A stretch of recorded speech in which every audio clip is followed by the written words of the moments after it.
अनमोल वचन अखिल भारतीय संत मत सत्संग के संस्थापक और गृहस्थ में आनंद योग के जनक परम संत महात्मा परम पूज्य श्री यशपाल जी महाराज अर्थात परम पूज्य भाई साहब जी द्वारा प्रतिपादित इन अनमोल वचनों का पालन करना अति आवश्यक है। ये वचन हमारी गृहस्थ आध्यात्मिक साधना के लिए मूलभूत सिद्धांत हैं, जो इस प्रकार हैं। हम दुनिया की हर चीज की कीमत आंकते हैं, अपने मानव जीवन की कीमत भी जाने व परमात्मा की प्राप्ति हेतु साधना करें। मनुष्य योनि एक उपहार है, इसीलिए परमात्मा को धन्यवाद देते हुए आधा घंटा प्रातःकाल, आधा घंटा सायंकाल पूजा अवश्य करें। सत्संग, सतनाम व सद्गुरु को प्राथमिकता देते हुए इसी के आधार पर ध्यान योगाभ्यास अवश्य करें व गृहस्थ के कार्यों को परमात्मा का कार्य समझकर उसी की याद में संपन्न करें। हर समय ये ध्यान रहे कि गुरु कृपा द्वारा परमात्मा की पवित्र सत्ता का हमारी आत्मा में वास है, अतः मन में निरंतर अपने इष्ट देव का जाप करें। मान सम्मान की इच्छा ना करें व अपमान से दुखी ना हो। परमात्मा के अतिरिक्त किसी और का भय ना करें। दूसरों की बुराई न करें, न सुने, सत्य व मधुर बोलें, अश्लील शब्द मुंह से ना निकालें, सभी से नम्रतापूर्ण व सुंदर व्यवहार करें।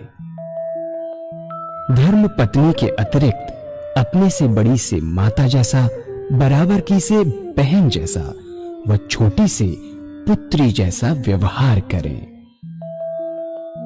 सांसारिक जीवन यापन की आवश्यकताएं अंतहीन है, इसलिए अधिक से अधिक समय सत्संग में व धन परोपकार में खर्च करें। याद रखें, न स्त्री माया है, न धन दौलत, न ही परिवार। माया वह है जो हृदय को परमात्मा से दूर हटा दे। अतः निरंतर सत्संग और सद्गुरु की शरण में रहने का प्रयास करें।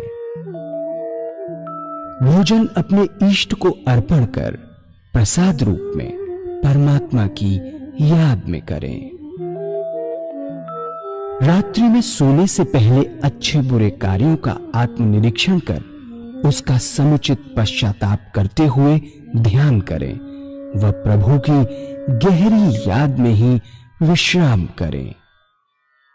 परमात्मा तू ही है, तेरी इच्छा पूर्ण हो।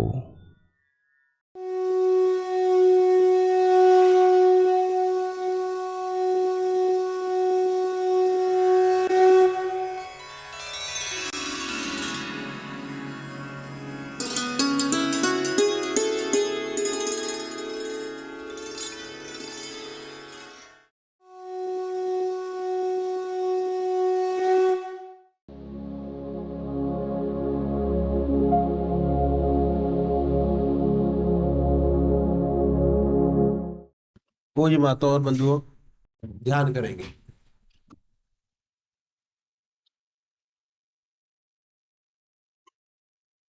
कैसे करेंगे? बहुत शॉर्ट में मैं तो तरीका ध्यान करने का आपके सामने। सबसे पहले निश्चित कीजिए कि कौन सा परमात्मा का स्वरूप ऐसा है जिसमें आपकी पूर्ण आस्था है, पूर्ण आस्था, पूर्ण विश्वास। उनको चुनेंगे। जोर एक इष्ट के ऊपर है, एक इष्ट, परमात्मा का एक स्वरूप, एक इष्ट, एक नाम। जो भाई राम को मानने वाले हैं वो राम को मानिए, जो कृष्ण को मानने वाले कृष्ण को मानिए। 33 करोड़ देवी देवता हैं हमारे देश के अंदर। हर 20 किलोमीटर पर देवता बदल जाता है। मूल स्वरूप वही रहता है। ये निश्चित करना बहुत जरूरी है, और वो किसी के कहने से नहीं, अपनी आत्मा की पुकार को सुनिए,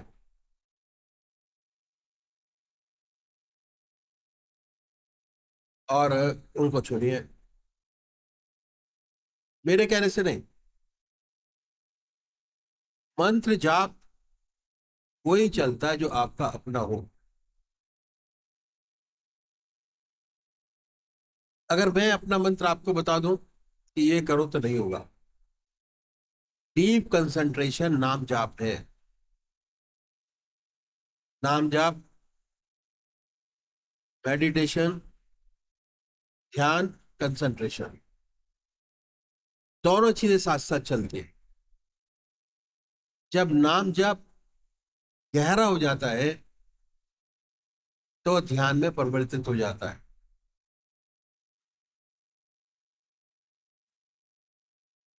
तो ध्यान से हम शुरू करते हैं कि हमारा रास्ता है ध्यान, धारणा, और उसके बाद समाधि।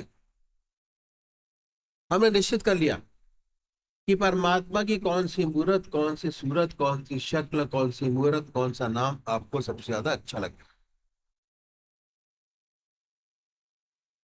उसके बाद पूजा के स्थान पर जाइए, जो स्थान आपका है, बड़े प्यार से बैठिए, प्रेम प्यार। उसके बाद ये महसूस कीजिए कि हमारा इस शरीर हमारे सामने विद्यमान है।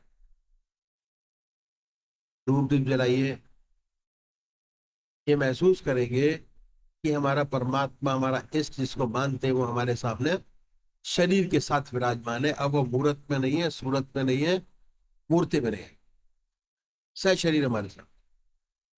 जितना अच्छा भाव आपका आपके इष्ट के प्रति होगा, उतनी जल्दी आपका मन आपके इष्ट के चरणों में लगेगा। ऊपरी मन से नहीं, दिल की गहराइयों से मानिए, दिल की गहराइयों से जानने की कोशिश कीजिए। बहुत से पहले भाई लोग मंदिर जाते हैं, ऊपरी मन से गए, ऊपरी मन से पूजा पाठ किया और वापस चले आए। कोई लाभ नहीं इस चीज का, जब तक अंतर मन से अपने परमात्मा को न माने। तो हमने निश्चित किया कि हम किस परमात्मा के स्वरूप को मानेंगे। मानिए, अपने सामने बनाइए, दिल की हर धड़कन पर जो मंत्र है आपका, उसका जाप करिए। सामने आपके इष्ट की मूर्त हो, दिल में उनका नाम चलता हो। क्या होगा कि वह मूर्त स्पष्ट होगी। जब वो मूर्त स्पष्ट हुई, उस पवित्र मूर्त को अपने हृदय में उतारिए, बड़े प्यार से, प्रेम प्यार, और दिल की गहराई में उतारिए। इतने जबरदस्त तरीके से उतारे, ना कोई दूसरा विचार रह जाए, ना ख्याल। पर हमारी आत्मा हमारे मन को देखती रहती है, बताती रहती है हम क्या कर रहे हैं। जब ये शुरू करेंगे तो ऐसे ऐसे विचार हमारे सामने आएंगे जो हमने जिंदगी कभी सोचे नहीं होंगे। उन विचारों को हटाएं, फिर अपने इष्ट की याद में लगिए, फिर हटाइए, फिर अपने इष्ट की याद में लगिए। अभ्यास, भगवान श्री कृष्ण ने अभ्यास पर बहुत भारी जोर दिया है। अगर ये भी अभ्यास में लाएंगे तो एक समय ऐसा आएगा कि आपका इष्ट आपके सामने होगा, और ना कोई दूसरा विचार होगा, ना ख्याल। बड़े आनंद की स्थिति होगी। दूसरे वो भाई हैं जो निराकार भगवान के उपासक है, जो परमात्मा की मूर्ति को नहीं मानते, वो नाम को पकड़े और उस नाम को चुने जो आपकी आत्मा को सबसे प्यारा लगता है। बहुत से भाई ओम का नाम जपते हैं, बहुत से भाई अल्लाह, क्राइस्ट, गॉड नाम से जो नाम आपकी आत्मा को अच्छा लगे उसको चुने और दिल की हर धड़कन पर उस नाम को सुने, तो ये भजन होगा। और भजन के साथ साथ सभी भाई बहन अपने अपने इष्ट की याद में बैठेंगे। श्री वीरेंद्र बहादुर सिंह जो लखनऊ से आए हैं भजन कहेंगे। सतगुरु चरण संग लाग रे, तोरी बिगड़ी बनेगी, बिगड़ी बनेगी, तेरी बिगड़ी बनेगी। खुल जाए तेरे फूटो भाग रे, तेरी बिगड़ी बनेगी। सतगुरु चरण संग लाग रे, तेरी बिगड़ी बनेगी। सतगुरु चरण में गंगा बहतु है, सतगुरु चरण में गंगा बहतु है, गंगा बहतु है, गंगा बहतु है। मन जी भर गोता लगाओ रे, तेरी बिगड़ी बनेगी। सतगुरु चरण संग लाग रे, तेरी बिगड़ी बनेगी। सतगुरु चरण सकल तीर्थों का सागर, सतगुरु चरण सकल तीर्थों का सागर, तीर्थों का सागर, सकल तीर्थों का सागर। शरणामृत करो पान रे, तेरी बिगड़ी बनेगी। सतगुरु चरण संग लाग रे, तेरी बिगड़ी बनेगी।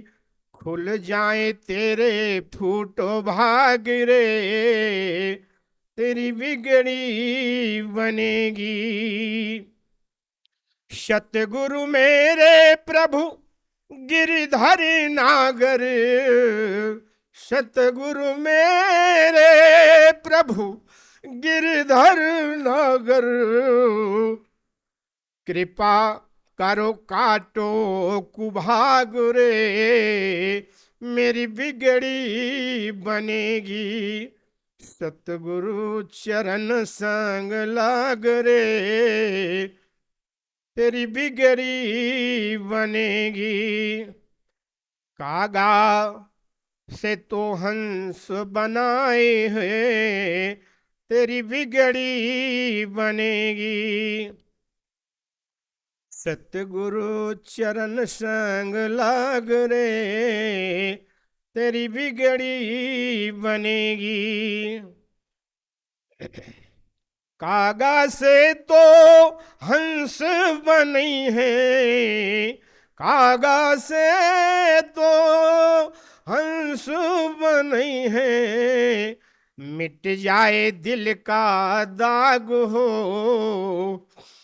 तेरी बिगड़ी बनी है। मिट जाए दिल का दाग हो, तेरी बिगड़ी बनी है।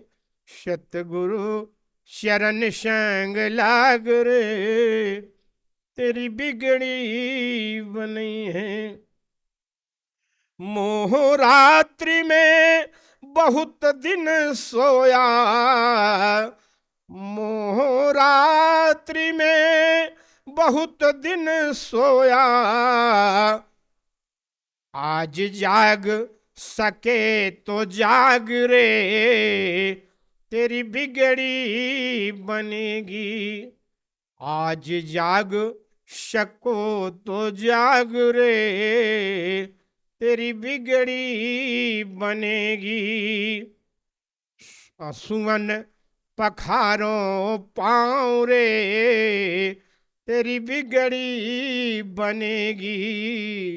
सुमन पखारो पाँव रे, तेरी बिगड़ी बनेगी। सतगुरु चरण संग लाग रे, तेरी बिगड़ी बनेगी। पूज्य माता और बंधुओं,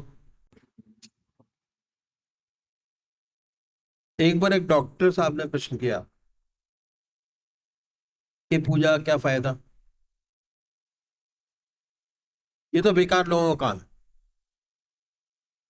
और ज्यादातर पढ़े लिखे लोग यही कहते हैं कि तो बेकार लोगों का काम है, जिनके पास काम नहीं वो माला लेके बैठे सुबह शाम समय बर्बाद करे अपना,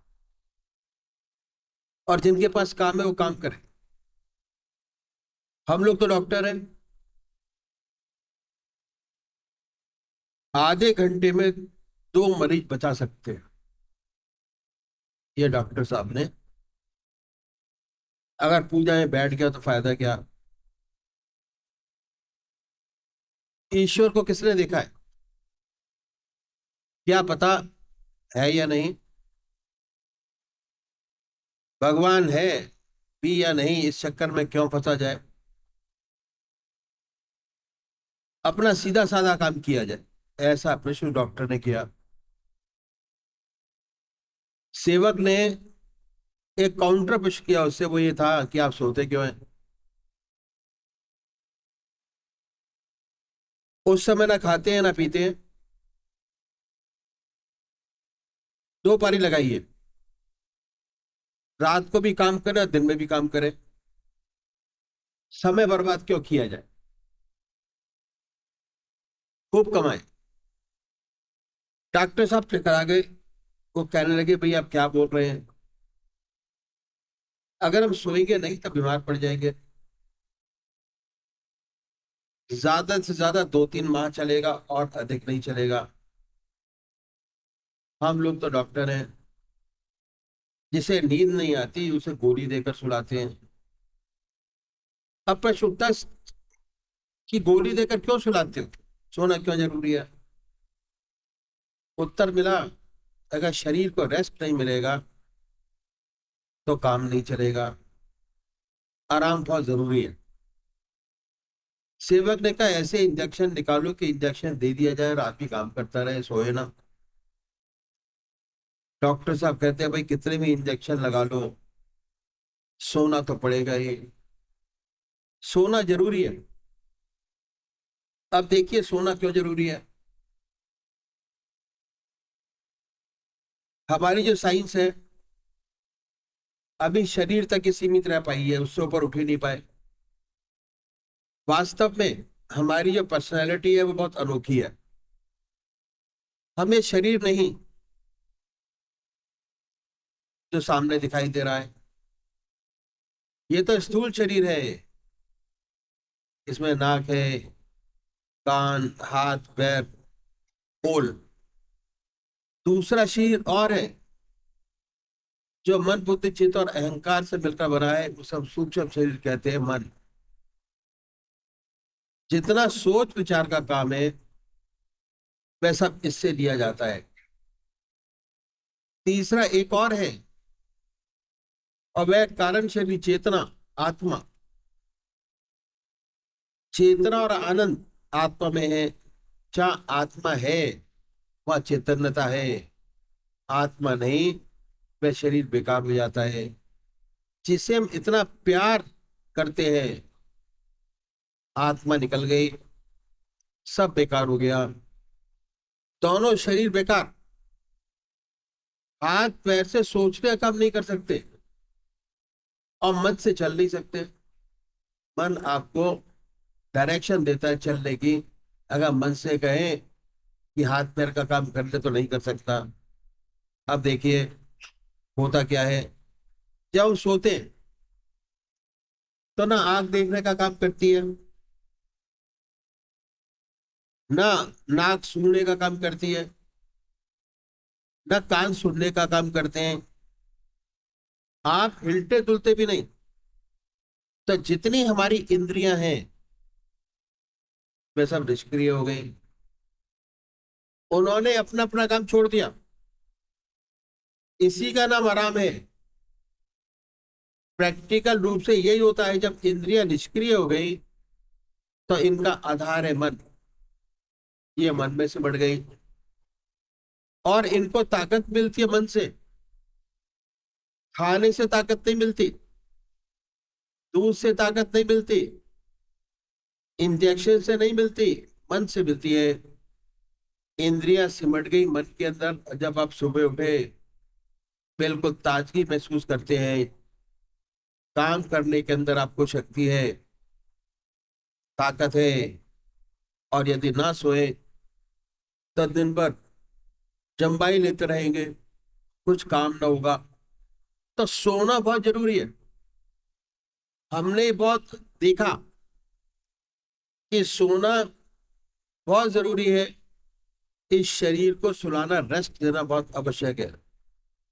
ऐसे ही हमारा सूक्ष्म शरीर है, जिससे हम सोच विचार का काम करते हैं, इसको भी नींद देना बहुत आवश्यक है। हमारे ऋषियों ने, मैं ऋषियों ने इस बात को जाना, इसलिए उन्होंने कहा कि आधा घंटा सुबह और आधा घंटा सायंकाल भगवान की आराधना करो, पूजा करो। परमात्मा की पूजा करेंगे तो मन भगवान में एकाग्र होगा, चित्त निरोधक अवस्था प्राप्त होगी, अपने आप आएगी। मन विचार शून्य हुआ कि निष्क्रिय हुआ। जैसे आपने शरीर को निष्क्रिय किया, अपने इंद्रियों को निष्क्रिय किया, उसी प्रकार आप अपने मन को भी निष्क्रिय कीजिए। भगवान को मानिए ना मानिए, कोई फर्क नहीं पड़ता, लेकिन अपनी हस्ती को तो जानेंगे, आपका अस्तित्व है और इसका सच्चा विकास करना आपका फर्ज है। भगवान हमारी पूजा का भूखा नहीं है।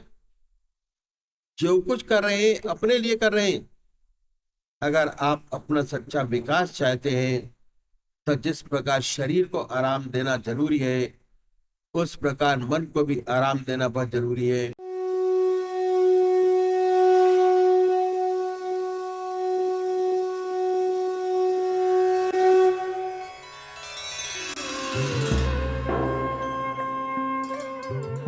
ध्यान योग के कार्यक्रम आनंद योग से निशुल्क जुड़ने के लिए संपर्क करें 9810239677।